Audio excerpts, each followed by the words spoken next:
Hello and welcome to Samuel Ramey Behind the Curtain, where we'll be hearing anecdotes about Samuel Ramey's life and career off stage or behind the curtain. I hope you enjoy this series.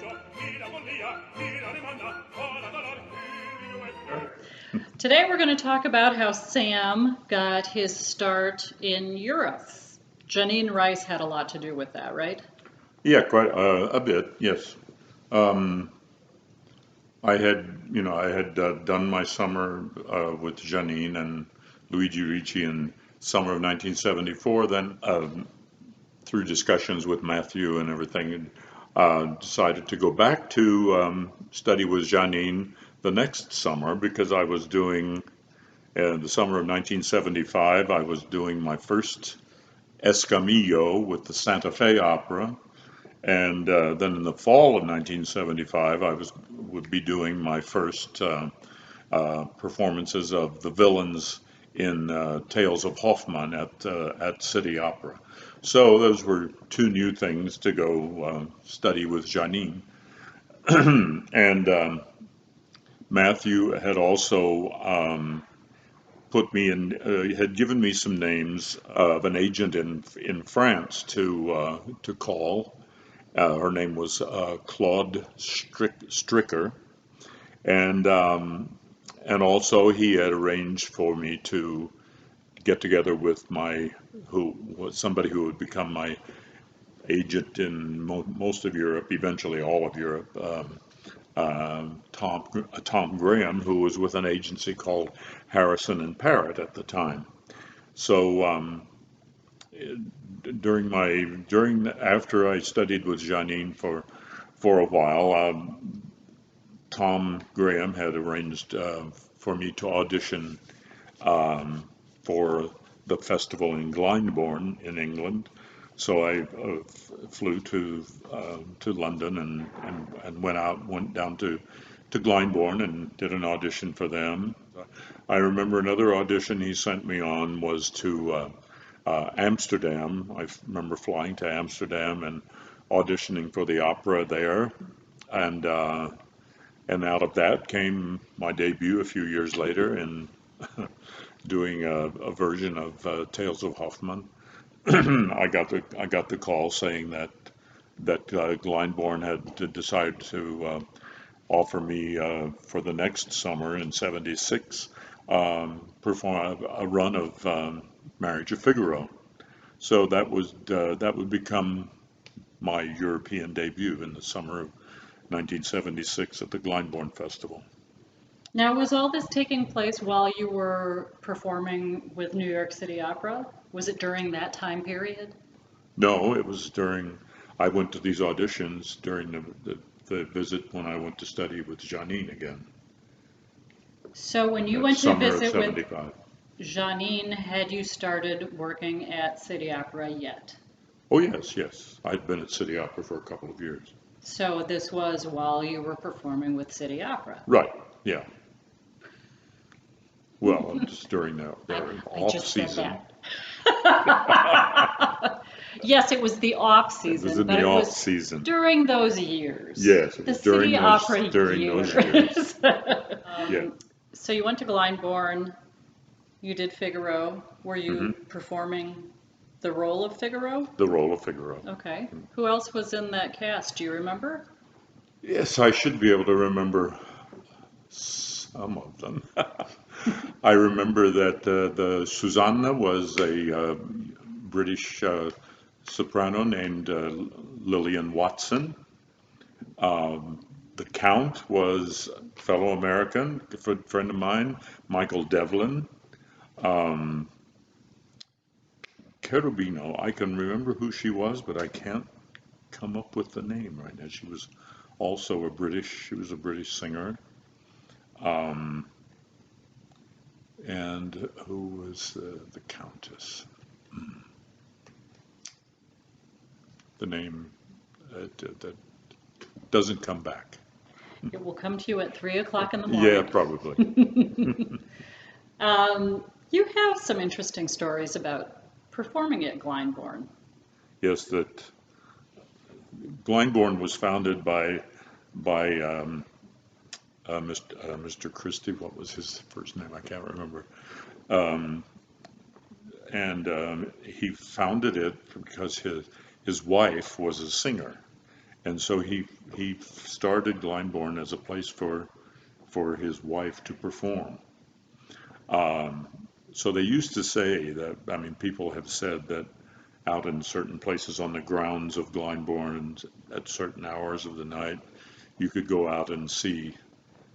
I mean, to some people, the ghosts of Mr. and Mrs. Christie would appear. Actually, one soprano who was singing there, I can't remember her name either, but she told a story. We're having problems with names tonight. Yes. She told a story that she was singing at Glyndebourne.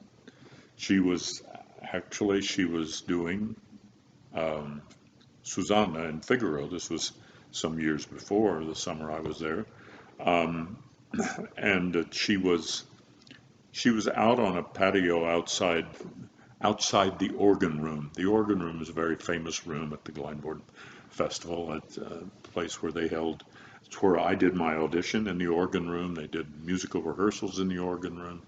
It was a room with a big organ in it. Good acoustics? Yeah, yeah, it was a good room. And she was outside on the patio outside the organ room studying, looking at her music for Figaro. And she said this elderly gentleman came walking around the corner and walked up and looked at her and smiled and went inside the organ room. Well, she didn't think anything about it, but she went in. Then she went into the organ room later, and she was walking around. And there they have lots of photographs on display in the organ room. And she looked, and she saw a picture of the, and it was of the man that she had just seen outside, and it was old Mr. Christie. Now you can believe it or not, but And he was no longer living. no, he was no longer living. Didn't they have issues with bats or something? Yes, yes. You see, I mean, I haven't seen. They have a new theater now at Glyndebourne. They built a new theater, but the theater I sang in was the first theater. They converted what had been the old stables of the estate. And I mean, when you walked in the stage door of the theater, actually you could smell that it used to be a stable. um, but it was inhabited. It was inhabited by some bats, and these bats would come out during performances late at night. They'd fly through the theater and around During performances. during performances. Yes, I can remember a performance of Figaro when I was singing, and it was in the third act finale. Michael Devlin was up there singing his big dramatic recitative, which brings to a close Act 3, and a bat literally flew under his nose, and he was singing away, and he just went. I'll never forget that. So when they came out in the third act of Figaro was not really ideal for the bats to be there. Now later on, the next year, I went back to Glyndebourne to do Nick Shadow in a wonderful production that they had. David Hockney the design, and John Cox staged the Rake's Progress. And when they came out, they always came out during the last scene, during the graveyard scene.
Perfect perfect. timing. Perfect. They were perfect in the graveyard scene for the Rake's Progress. You said that that was a really interesting production, not just because it was a Hackney production, but didn't they need to develop some special technology in order to film it? Yes, they because they did film it. That was it the first summer or the second? I don't remember. One of the summers that I did it in '77 and '78, and it was filmed for TV by the BBC.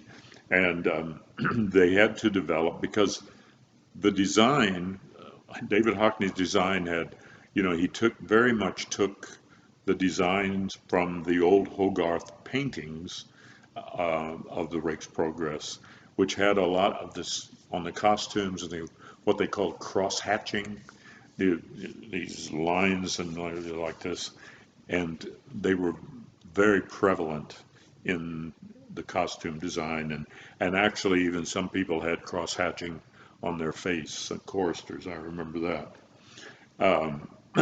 So it was all the cross hatching on the costumes that they made it for. They'd bring in television cameras, and this cross hatching would cause strobing or something when they were televising. So they developed a special filter that they put on the cameras, which helped do away with the strobing. So that was interesting, I thought. So Rake's Progress is not a particularly easy work to learn. No, it's not. Obviously, In fact, it's very difficult. yes. Obviously, you came prepared knowing it as, a responsible singer would. Yes. Yes. You don't just show up and expect somebody to teach it to you. Well, some people do. You have to wait till you're famous to do that. Right. But you said that you worked with the coaching staff pretty rigorously on it once you got there. Yes. I learned it. I worked with my teacher, Armin Boyajian.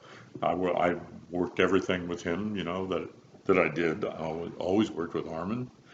And yes, so the music staff at Glyndebourne were fantastic. They had a really wonderful, a wonderful staff of coaches, and actually a very famous maestro right now by the name of he's Sir Simon Rattle, was actually, when I went to Glyndebourne, was actually a coach, a rehearsal pianist at Glyndebourne, if you believe it or not. Everyone has to start somewhere. Exactly.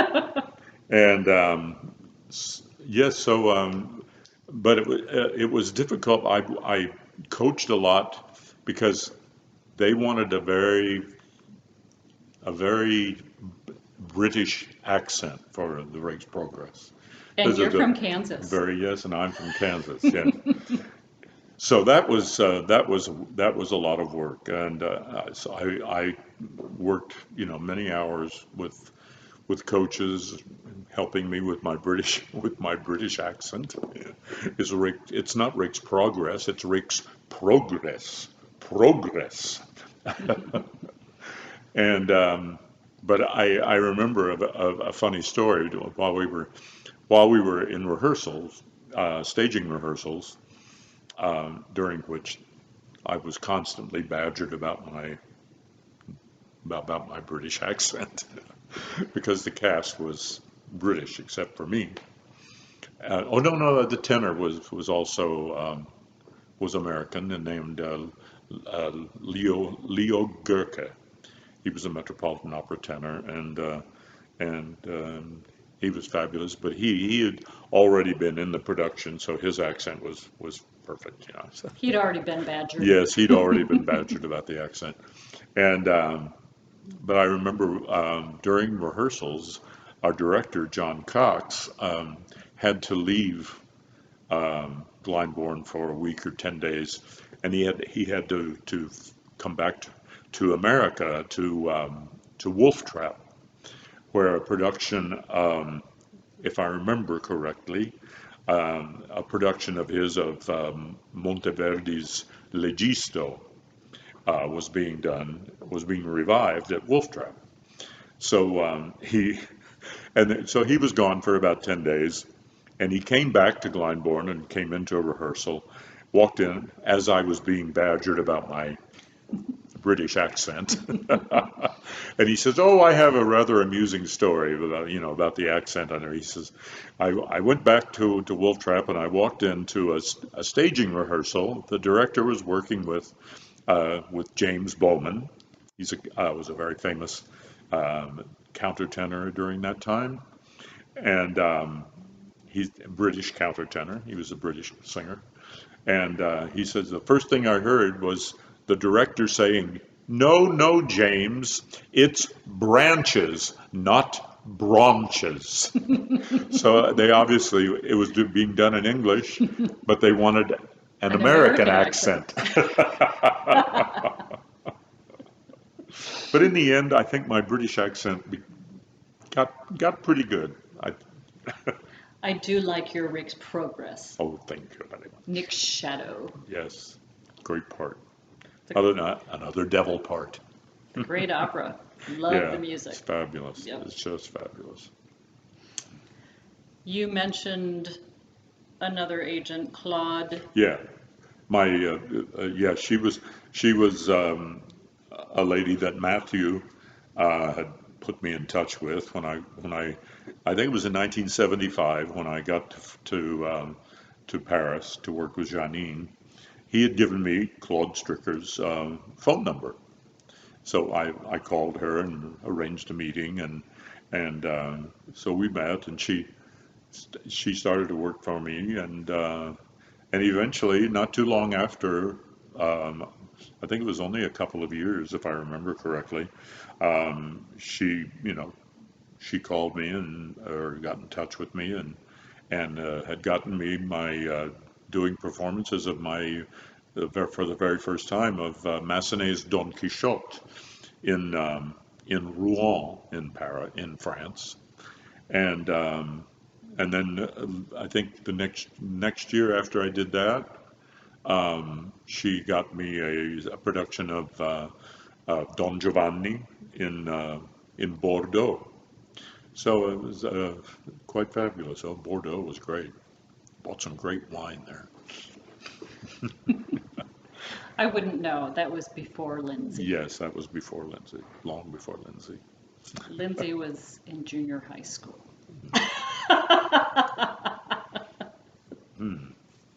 Glad we didn't meet then. No. I would have been arrested. So you needed to have a different agent for every country in Europe. At that time, it was when you were starting out. Yeah, it was sort of an unwritten rule, I guess, during that time, that you had to, if you wanted to sing in France, if you want, you'd have to have a French agent. Or if you wanted to sing in Germany, you had to have a German agent or whatever. So yeah, I had agents. Eventually, I had different agent in almost every country. Was it Matthew Epstein who set you up with these various Yes. agents? Mm-hmm. Yes, it was Matthew through his travel. He had gotten knowledge of who was good to work with. Did Matthew get a percentage of your European work, even though you were working with a European agent? Yes. So how does Because that work? my contract with, at that time, Columbia Artists Management, they represented me throughout the world. So no matter where I sang, I had to give them a percentage. Usually that was negotiated. Whatever. Right. At that time, for instance, if I sang in France I was working with a French agent. The French agent got their 10%, but Columbia Artists got 5%. so I was paying 15%. And sometimes it was 20%. Sometimes, both agents got 10%. So I suppose because you sign with an agent, but then they need to farm you out. Yeah, Is that even the exactly. right to an agent in that country? Hmm. So yeah, and it's all taken out of Yep, your pay. right. Awesome. But then eventually, Tom Graham uh, was able to represent you in many different countries Well, in outside eventually, of the United States. yes, eventually, Tom Graham and I came to an agreement. Um, he offered me a deal if I would let him manage me in all of Europe, but with one or two exceptions. Um, he would. We worked out a deal with commissions and things like that. So, And you became good friends. oh yeah, and we're still good friends. He calls you every now and then. Yep, we talk on the phone every now and then. There's a lot of laughing. Right, reminiscing Yep. the good old days. Uh-huh. Talking about how he hates garden scenes. Yes, garden scenes, never his favorite. Figaro garden scene, Faust garden scene. Too many He garden got too scenes. many garden scenes. He got tired of garden scenes.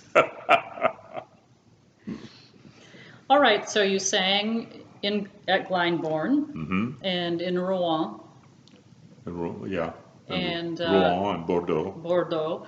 Those Um, those were those were my first things in France. okay, and what about Germany? Anything there? Well, good story. I never did any auditioning in Germany for some reason. I don't know. But I had a very good friend in New York. He was known as Mr. Tape. His name was Ralph Ferrandina, and Ralph Ferrandina, and he did a lot of pirate recording, and so he became a very good friend of mine, and then he decided one year he decided he wanted to spend some time in Europe, so he moved to Hamburg, Germany, and he lived there, I think, for nearly a year, if not longer.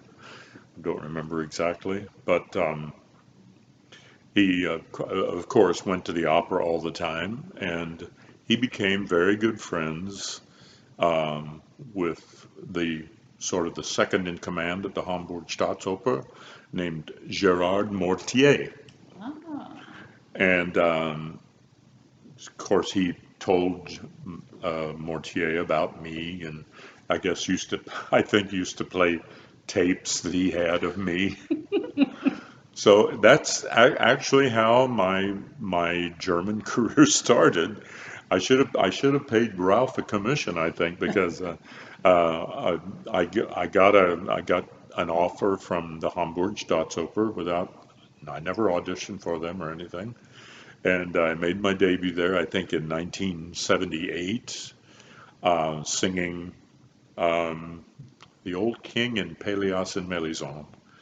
It was a production. The other singers were John Stewart was Pélias, who's a city opera tenor, and Teresa Stratas was the Mélisande, and so that's how I got started in Germany. I ended up singing quite a lot of things in Hamburg over the next few years, and you had so a good relationship with Mortier yes, I had a very nice relationship with Mortier. because then as he moved on to other houses Hmm. in different capacities, Right. he would bring you Yeah. there. Yeah. He eventually, I think his first thing. his first time he became a boss of a theater was, I believe, the Opera House in Brussels, Belgium, was his, and yeah, he ran that theater for a number of years, and he hired me to. I remember doing. I think I made my debut there as in a recital, doing a recital, and then I went back to do. I did King Philip, my first King Philip in Don Carlo, in Brussels, under Mr. Mortier, and like that. So yes. What was it like working with Teresa Stratas? Oh well, she was delightful. She was a lot of fun. Very serious artist. She worked very hard, but she was a delightful lady, or is a delightful lady, I should say. It was so cute seeing the two of you catching up at the Opera News Awards when you Yeah. got your Opera News Award. Yes. I actually met her. I met her when I first went. This is where I'm thinking this taking things out of context is something Yes, that happened when I first went to New York in 1969, summer of 1969. I believe Uh, that's a song. I I was just walking around. I think I was somewhere around the Ansonia Hotel. I ran into a coach that I had known, that I had met when I was an apprentice in Santa Fe 3 years earlier, 1966. And we were just we were talking, and he said, "Well, listen, I'm going over to see a friend, to meet a friend. Would you like to come along? I think it'd be very interesting for you to meet him." I said, "Oh, well, sure." So we walked over. I think it was on 72nd Street in New York, and went up to this apartment, and it was Teresa Stratas that he was meeting. So that's when I first met Teresa Stratas, but I didn't work with her for a long time.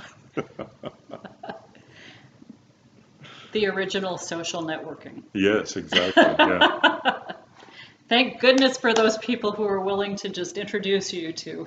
right. When you were working in Europe, was it a shock to you when you realized how you were going to figure out how to pay your taxes? Because for American singers, it's different than pretty much any other country, isn't it? When an American sings in another country, you pay taxes on the money you make in that country, Mhm.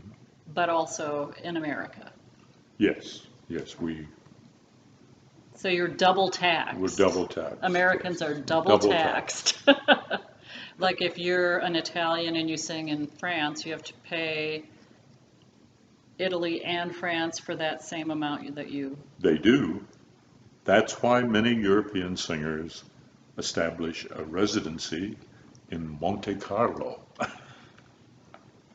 They That makes them residents of Monte Carlo, and they don't have to. So when they go to wherever to sing, they they don't. They only pay taxes in the country where they work. So say if you're an Italian singer, but you have a residency in Monte Carlo, you don't. If you go to Germany and sing, you pay German taxes, yes, but you don't have to report that income to Italy Okay. But because Americans can't do because you that. have a residency in Monte Carlo. You can't do that as an American, though. No, the only way you could do it as an American, and I've known people who've done it, is Move give to up your Montreal. Oh, American citizenship. yeah. Then you can do it. So working as an independent contractor, which basically is what an opera singer Hmm. is very complicated when it comes to Yes. filing your taxes. You have So get you a need very good you need a accountant. very good accountant. How long typically does it take you to learn a role before it's performance ready? Well, it depends. It depends on how much time you have to offer to the role to study, for study time. The busier you get, I The assume, the busier, less time you yes, have to work on each role. yes. That's why when my career was really rolling, and I was singing all the time, all over the world. I over the years I established relationships with coaches in all the various cities. I mean, in London I had a coach that I worked with, and in Paris I had Janine, I had a coach that I would work with, and so that's usually I'd end up learning things on the road, lots of times, sometimes.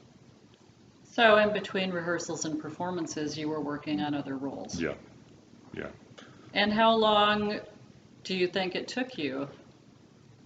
A couple of weeks at the minimum? Well, if I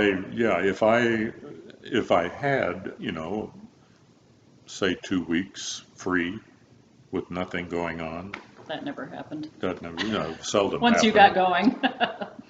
I probably could learn most any role in that amount of time. Coaching it every day and like that. So But you also memorize quite quickly, yeah, was fortunately. I was fortunate. I was always considered myself a fairly quick study. I could learn things quickly. And you always have had an affinity for languages, so. Yes, I seems to some sort of a gift. But you told me that you've never learned a role on your own. You've always gone to coaches Yes. or your teacher, who's a fantastic pianist Hmm. and coach, Yeah. to learn roles. Hmm. Now, that isn't always possible for young singers just starting out. That's true.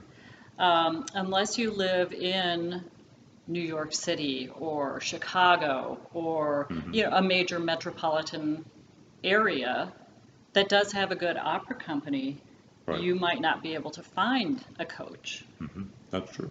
Yes. So, what do you suggest for them? Um, Listen to recordings? you can listen. Yeah, you can listen to recordings. Uh, I always found I know they used to discourage singers from listening to recordings for fear that you Copy. would try to copy the singer you're listening to.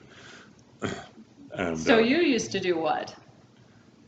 well, I lots of times if I were really going to depend on or not depend on, but if I were going to seriously work with a recording, I would usually pick a recording with a singer singing the role I was learning that I was not a big fan of whom I was not a big fan. So, there was no chance of you trying to copy that singer since Yes, exactly. Right. you didn't care for them that much Yes, anyway. like, I Don't mention any names. no. I won't mention any name. But I will say that I never learned a role listening to Cesare Siepi Because you because loved he him. is my God. So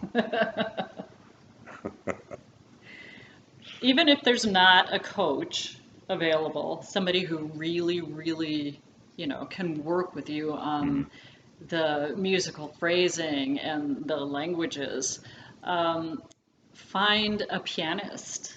If mhm, you yourself, even if you are a good pianist, find a pianist that is willing to at least play the part for you yeah, so that you can sing through it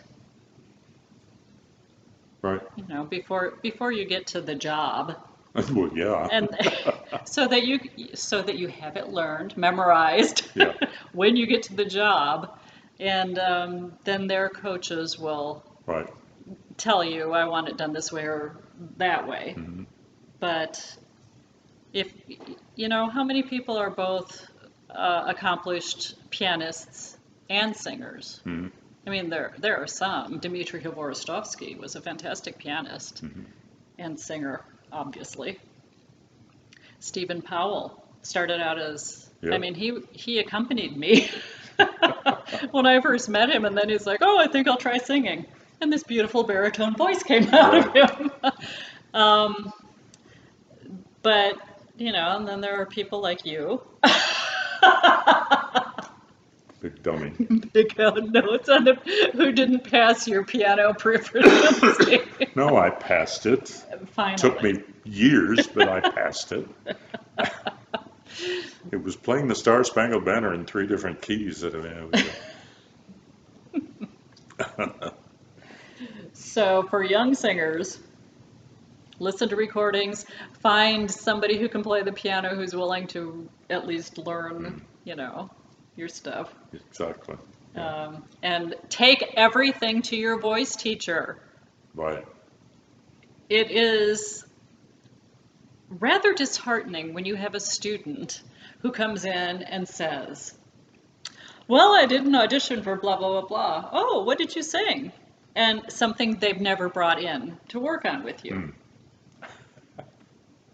You need to work that with your teacher. Yes. You can't hear yourself the way that other people hear you. Right. So please I don't. always need that second set of You ears. need that second set of ears. No matter how old you get and how accomplished you get, people who are at the top of their field in opera still meet with their teachers Yeah. whenever they can. You have to check in. Your voice changes. Hmm. Your teacher hears it. You work on resetting things. Yeah. I always went to see Armin as soon as I got into town. Yeah. We brought along our baby son. Right. You were in your 60s and he was still going to, you know, see Armin. Go to see Armin. Yeah. Keep your comments coming. Eventually, we will answer all of the questions. A lot of it has to do with the timeline. Yes. We love answering your questions. We'll talk about Zeffirelli, working with him. Yes. We'll talk about your friendship with Marilyn Horne, with Frederica von Stade, Hmm. Paul Pliszka. Maybe tell some stories about people who aren't friends. Or won't be after that. You have a lot of funny stories, though. And Sam doesn't say mean things about people. No. Sounds good? We were extremely casual this time. Yes. We hope you enjoyed that. So long. See ya.